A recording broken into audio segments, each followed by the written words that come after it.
Hello, welcome back. Today we are going to talk about our third chapter called Selections. I'm your instructor, Dr. Murat Tunç. But before we do that, let's take a quick look at what we have done last week. So it will be a quick summary of what we learned so far. Okay. So last week we learned that we wrote our first simple program besides the welcome to Java, welcome to Hello World programming. So we calculated the area of a circle after a user inputs the radius, right? So we did that in 3 steps. In the first step, we read in radius from the user. So we wrote input. So this was a first function that we learned today, last week, about. So this is a built-in function. We didn't wrote this function, but in the next lecture, we are going to learn how to write our own custom-made functions. But this one is built in inside Python's library. So we type in, please input the radius and press enter. And whatever the user inputs, let's say 7.5, and then presses enter, we take this as a text, right? So I'm using double quotation mark to show you that this is a text, not a number. So here it's a text, or in programming languages, what we call it a string, not a number. Okay. So how do we convert this 7.5 as a string into a number? We use float function. So this was the second function that we learned. So now 7.5 that is stored in radius is a number. So we converted that into a number. Now why we did the conversion? Because if we have a text of 7.5, we cannot multiply a text with, for instance, pi or by itself, because the area calculations needs multiplication, and we cannot do it with a text or a string. We need to convert it into a number or a floating point number first. And then we computed the area in the second step. So here we have 7.5 multiplied by 7.5 multiplied by pi. So this is pi. And then we calculated the area, and then we display the area. We printed, so we use another function that's called the print function. The area of a circle with the radius. Radius is, so here we have, for instance, in this particular case, it prints 7.5. It doesn't print radius because it doesn't have this double quotations like in here. So what it prints, if there are double quotations enclosed, it prints the entire text as is. But if you put a comma and then you put another variable, it prints the value of it. It doesn't print radius here, it prints 7.5. And then after the comma, it prints is. And then again here, doesn't print area, it prints the calculated area. Let's say that this is 212.567, something like that.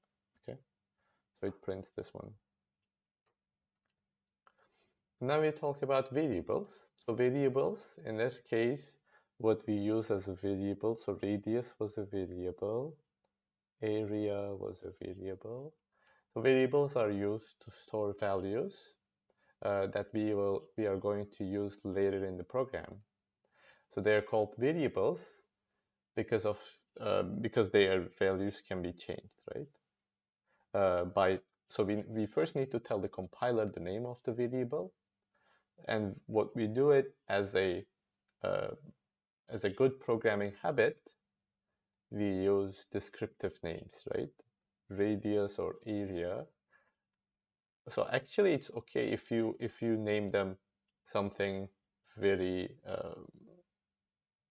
like irrelevant, but it's not a good programming skill, because when you go back after a week, for instance, when you go back to your codes in the previous week, you sort of forget what they were, right? Okay. And then we talked about division, integer division, and remainder operations. So in the division operation, so this is basically just like a calculator division. If we have 5 by 2, it gives you a 2.5. No surprises here. So this is something strange, because this is an integer division. So if you do 5 /2, it doesn't give you 2.5, it gives you 2.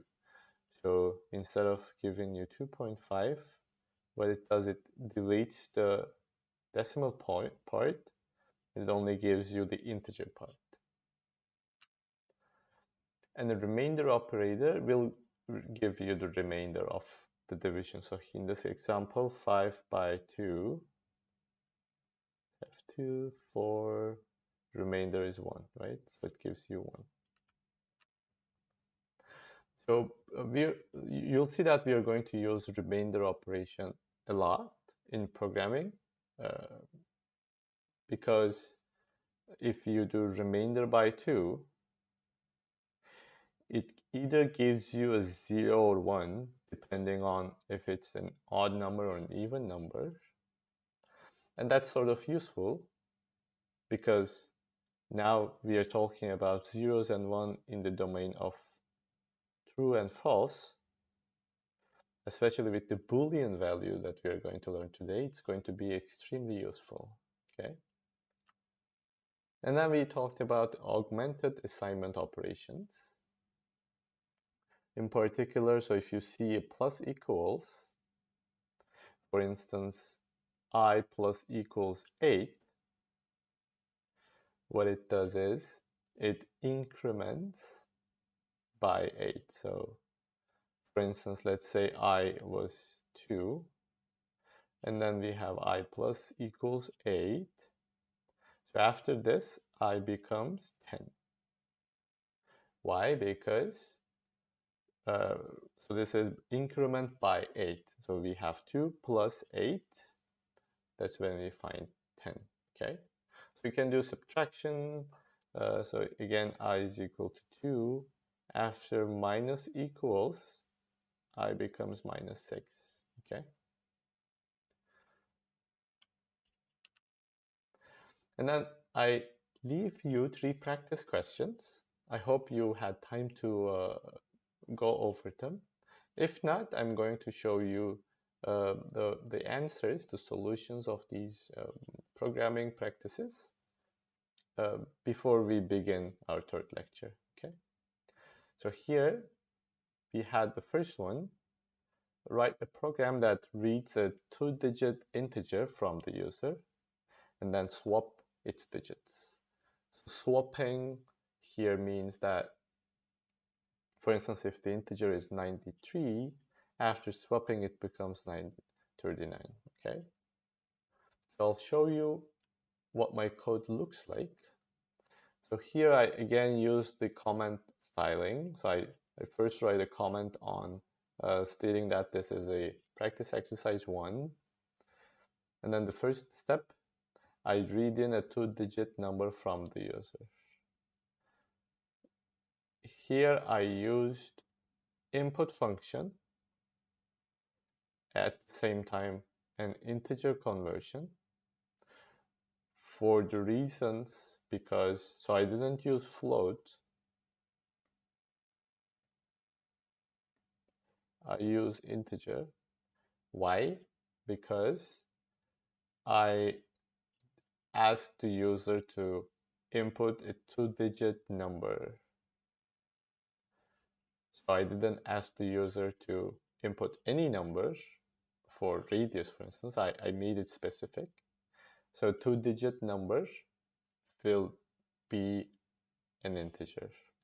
So if the user complies with the rules, he or she will enter a 2-digit integer in this example.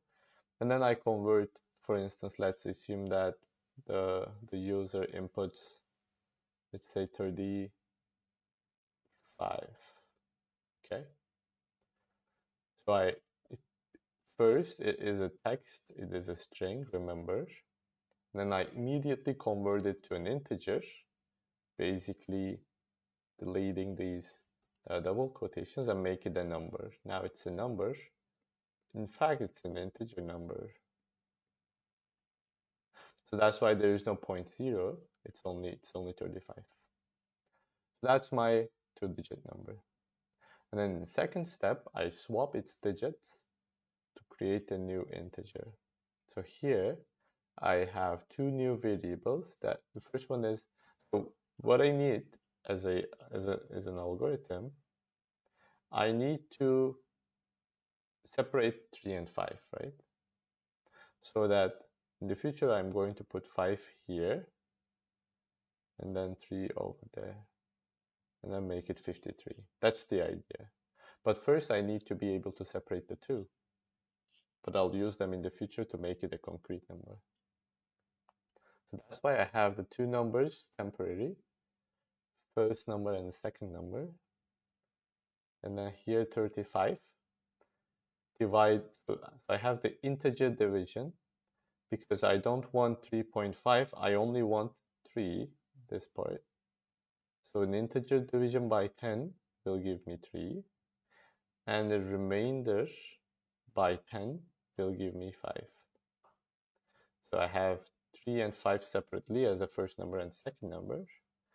And then the number after swap, so what I did here is I have 5 multiplied by 10, that makes it 50, plus the first number temporary. So the first number goes here, 5 goes over there.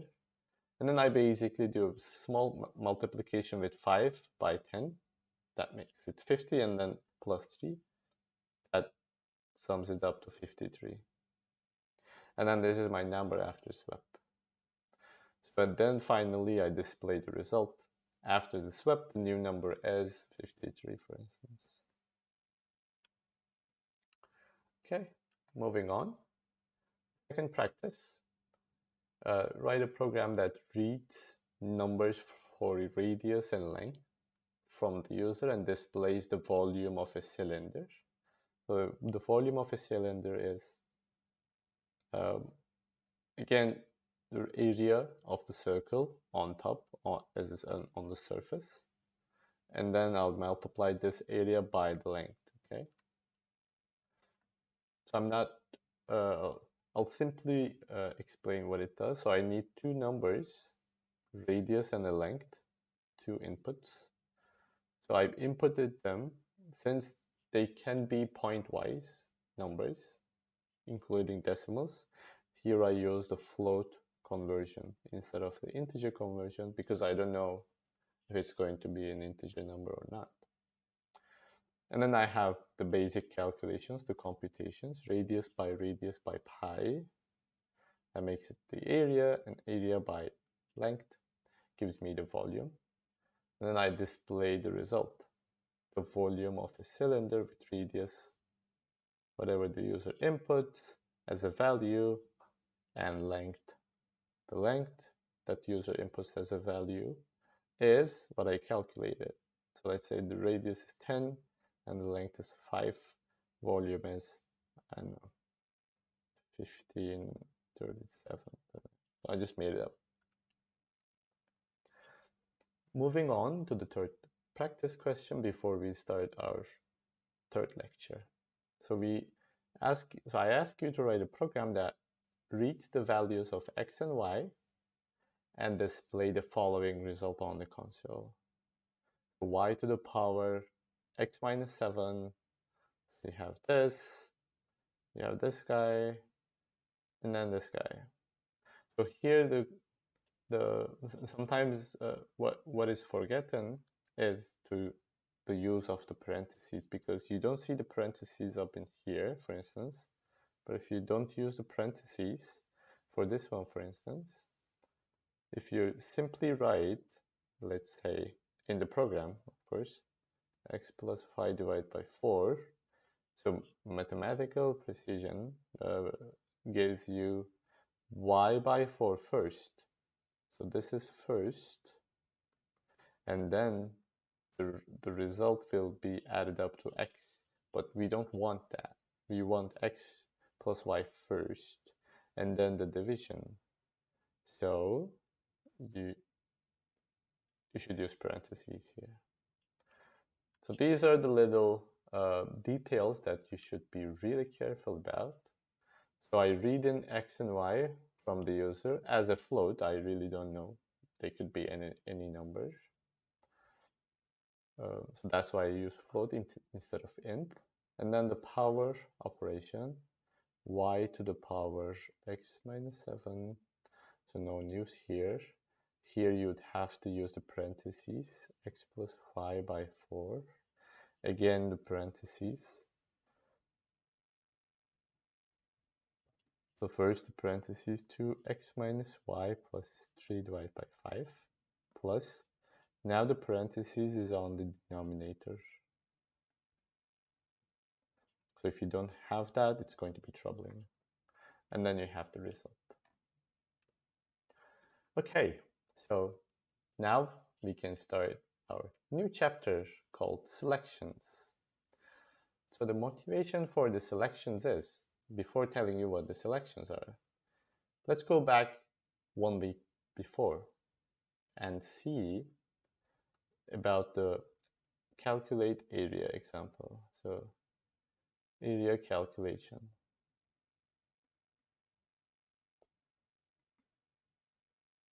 So what we asked the user to input a value for radius, right? So user inputs. So we have this instructions, please input da da da, and then the user inputs. And then we sort of, without doing a check whether it's a valid radius, we ignored that part and then we assigned that to radius. Now let's assume what prevents the user to enter, let's say, minus 10. I'm a user. I'm just asked to input a number, right? So I'm just inputting a negative number, minus 10.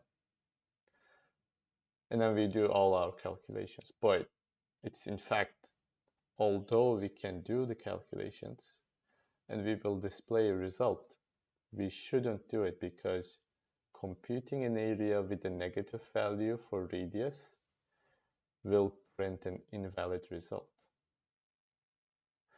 So here is the motivation. Why don't we have a checkup after we input the radius? So we are going to check with an if statement. If the radius is negative, then do not compute the area. Otherwise,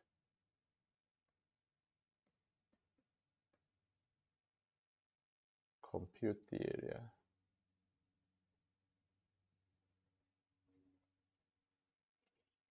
So here it is. So how do we do this, right? It's actually quite simple. But before dealing with if and otherwise or like else selection, we'll need to introduce you a new data type. So prior, we learned the data type of string and float. Oops. Or integer, right? So the strings were for text, for instructions, etc., and float and integer for that was for numbers, right? You don't see it. Okay, now you see it. And a variable So we are defining a new variable here that's called Boolean. And this one is for 0 or 1 or false or true type of a variable, okay? So here, so these are zeros and ones and trues and falses. They are known as the Boolean value, and the variable that stores it, it's called the Boolean variable. The Boolean expression is values to either true or false. Or true is sometimes known as 1, false is known as 0. So go back to the first lecture, we talked about computers work with zeros and ones, right? Now it makes sense. And then going back to 1 week before, we talked about remainder by 2 gives us either 0 or 1, and that's going to be useful, and it's happening to be useful. Okay, so what is a Boolean expression? So we have a Boolean variable that's called b, and then an assignment operation. So when we see an equal sign, what we do is we always look at the right-hand side, do the calculation, and assign it to the left-hand side. So here our right-hand side is 1 greater 2. So this is weird, right? Because usually our right-hand side looks like this: 1 plus 2, or 1 minus 2, or 1 multiplication 2. What is this greater sign here? So think of it as a proposition. So it's a check. Is 1 greater than 2? True or false? 1 is not greater than 2. So this is a false. This is what it evaluates to. Now we have our value. Instead of 1 plus, so here the values would be 3 and minus 1. Here the value is false. Or if you want to number it, you can just think of it as 0. And then it goes back, then we assign it to b, okay? So often in a program, we need to compare two values, whether I is greater than j, whether radius is greater than 0 or not. So Python provides us 6 comparison operators. So they're also known as relational operators. So we can use them to compare the two values. And here are the relational operations.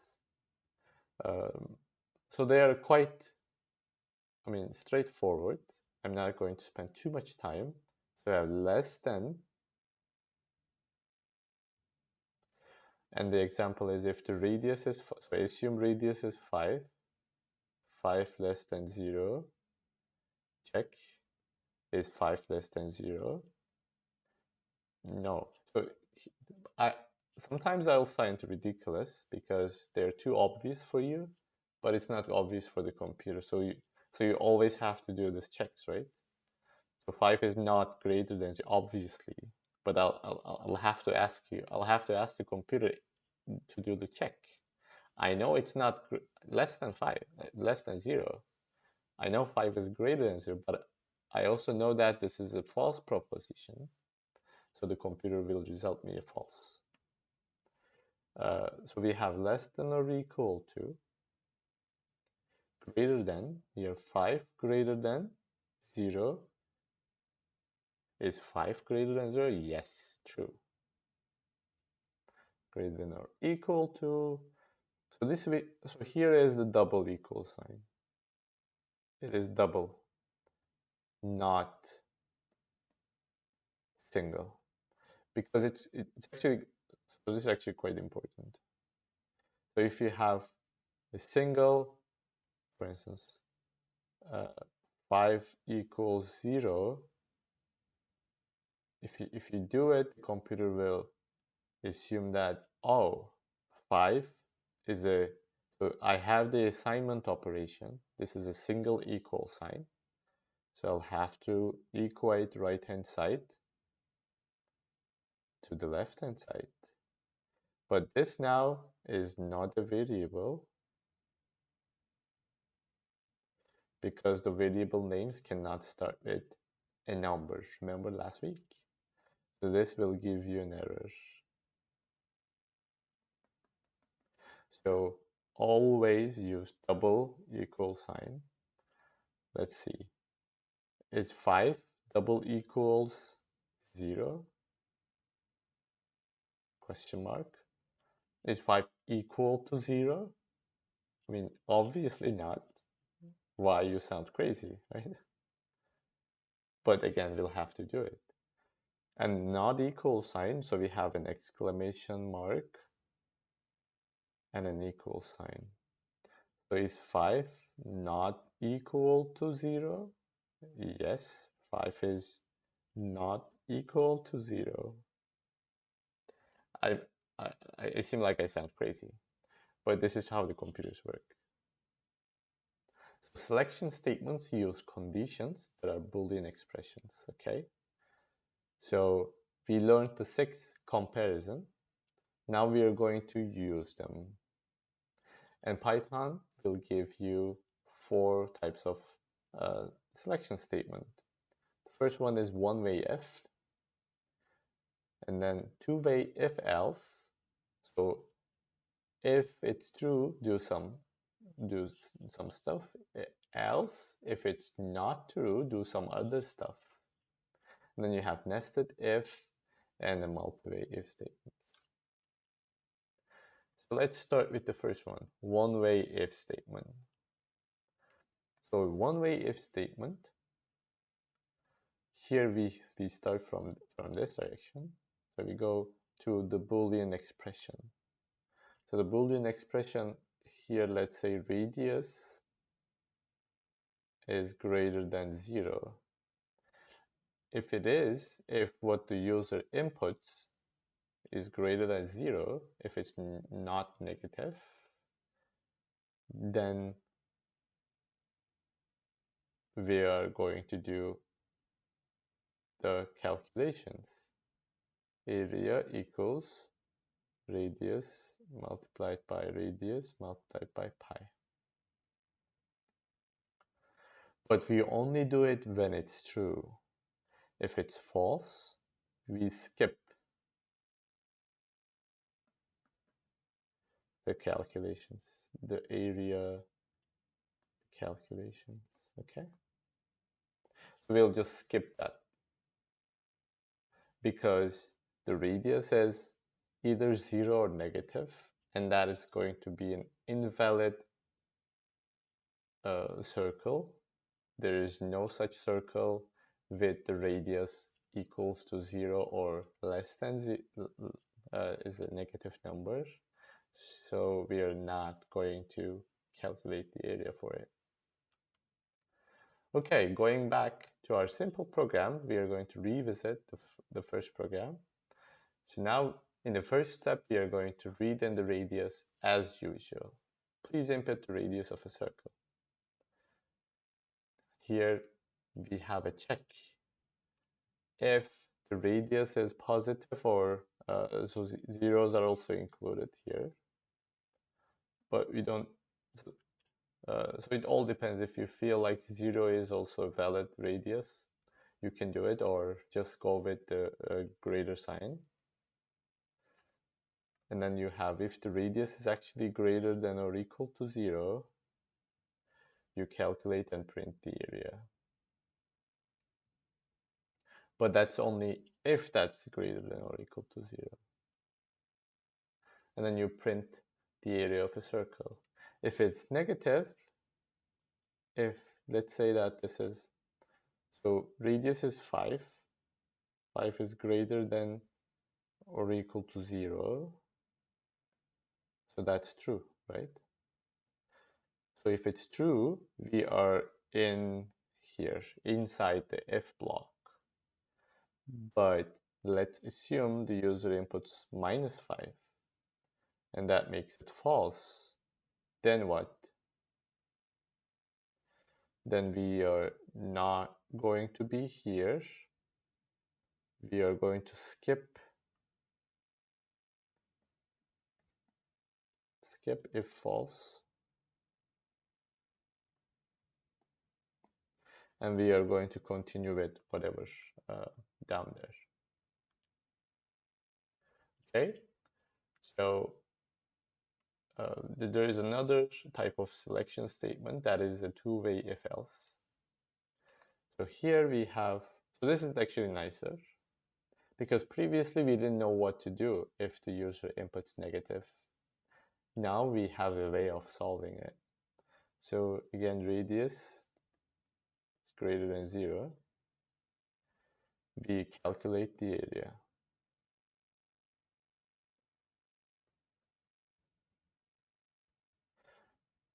Else, so here, so notice that there is no Boolean expression here because so this is only when this is false.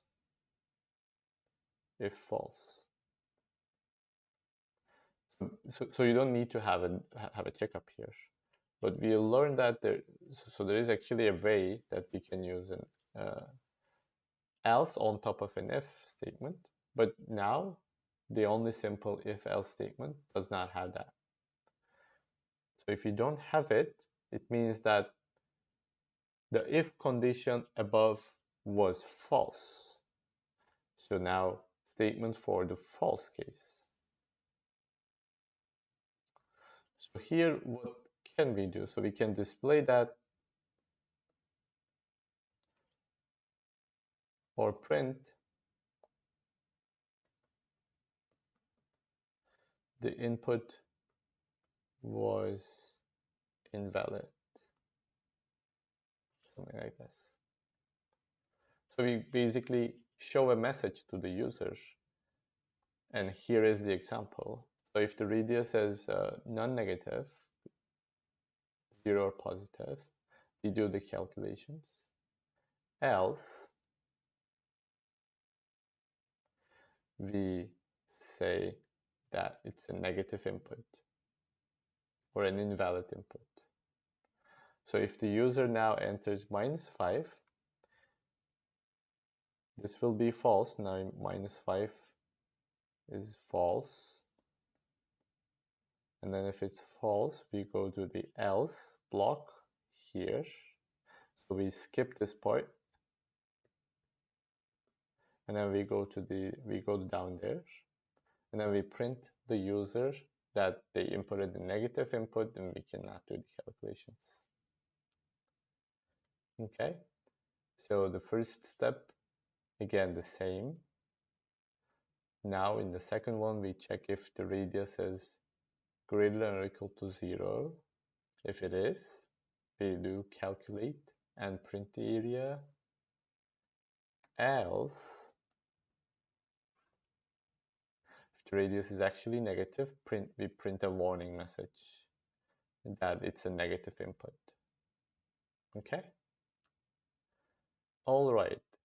So now we have an in-class exercise 1. So it's going to be a self-study for about 15 minutes. You can take longer if you want to. That's the beauty of pre-recorded lectures.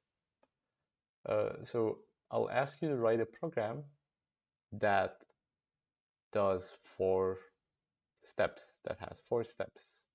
1, it randomly generates two single-digit integers.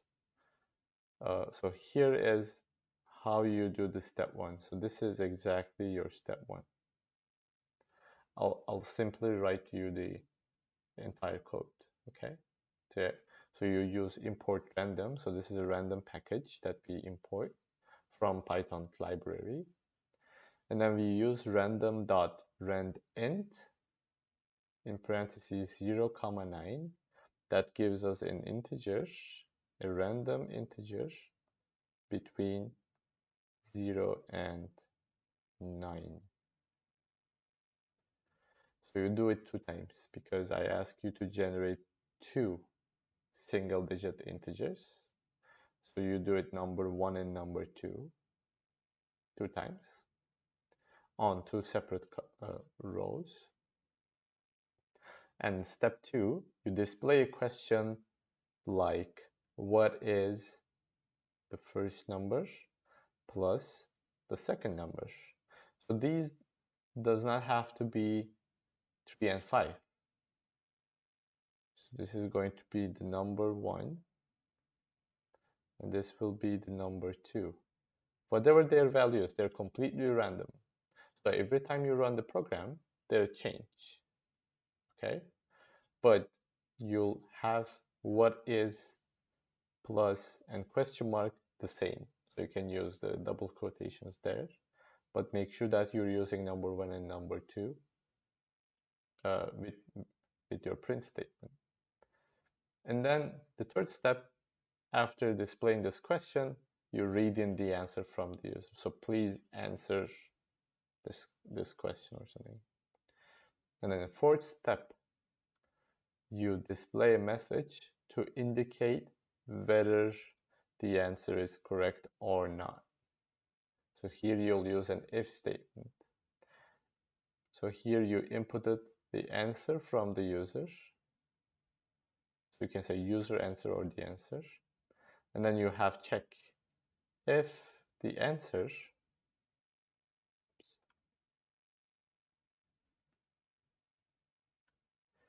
is actually, so here you'll use double equations, is actually